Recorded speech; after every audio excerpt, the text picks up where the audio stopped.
आज चाहिँ म बिहान उठेर अल्छी नमानिकन भिडियो बनाउनुतर्फ लागेँ।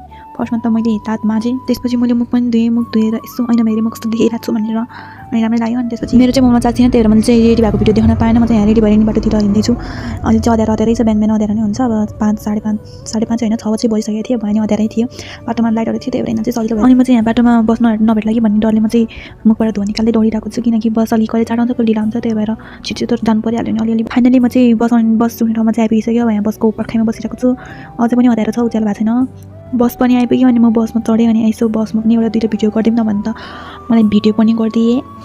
अनि म चाहिँ यहाँ पढेर नि बाहिर निस्किसक्यो। अब छुट्टी भइसक्यो। अहिले चाहिँ कति 7-8 बजिरहेको थियो होला। अनि म घर फर्किनुतर्फ लागेँ। मैले चाहिँ टेम्पो पनि भेटेँ, म टेम्पो पनि छोडिदिएँ। जाने बेला बसबाट गएन भने म टेम्पोबाट आउँछु, किनकि मलाई सजिलो हुन्छ। अनि घर आएर चाहिँ मलाई भिडियो बनाउनु एकदम अल्छी लाग्यो, त्यही भएर मैले चाहिँ दिउँसोको भिडियो बनाएन, सिधै बेलुका भिडियो बनाएँ। अनि त्यसपछि मैले यहाँ आलु काटिरहेको छु, किनकि यो चाहिँ मेरो बेलुका खाना हो। आलु सालु काटेँ, कोही बेला सुरबाट नि काटेँ। अनि त्यसपछि कराही बसाल्नुतर्फ लागेँ। अनि मैले चाहिँ यहाँ ग्यास अन गरेर कराहीलाई ग्यासमाथि राखिदिएँ। अनि त्यसपछि एकछिन तात्नको लागि छोडिदिएँ। तातिसकेपछि मैले तेल पनि हालेँ। तेल हालिसकेपछि अनि अर्कोपट्टि चाहिँ मेरो खाना पनि पाकेर रेडी भइसकेको रहेछ। अनि कराईमा हालेको तेल पनि फाइनली तातो भइसकेको रहेछ। अनि मैले त्यसपछि मेथी हालेँ। अनि त्यसमा आलु पनि ज्वाइँ गरिदिएँ।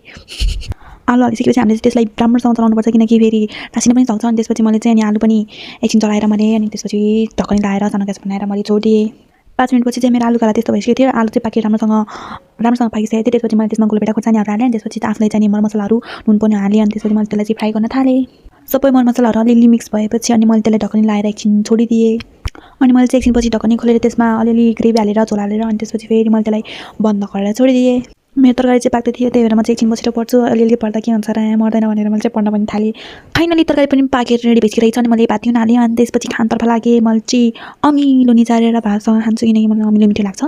भात खाँदा फेरि मलाई अचारको याद आयो। अनि मैले अचार पनि हालेँ। अनि यो चाहिँ मुलाको अचार हो, किन यो चाहिँ म आफैले बनाएको अचार हो। मलाई जस्तो आउँछ त्यस्तै बनाइदिएँ। अनि 3-4 दिनपछि त मैले खाना सुरु गरेँ। अमिलो होस् या नहोस्, खाना पाए भएको, पेटमा पुग्न पाए भयो भनेर मैले खाना पनि खाइदिएँ। अनि आजको लागि यति भन्दै म चाहिँ भिडियोको अन्त्यतिर बाई बाई भन्न चाहन्छु।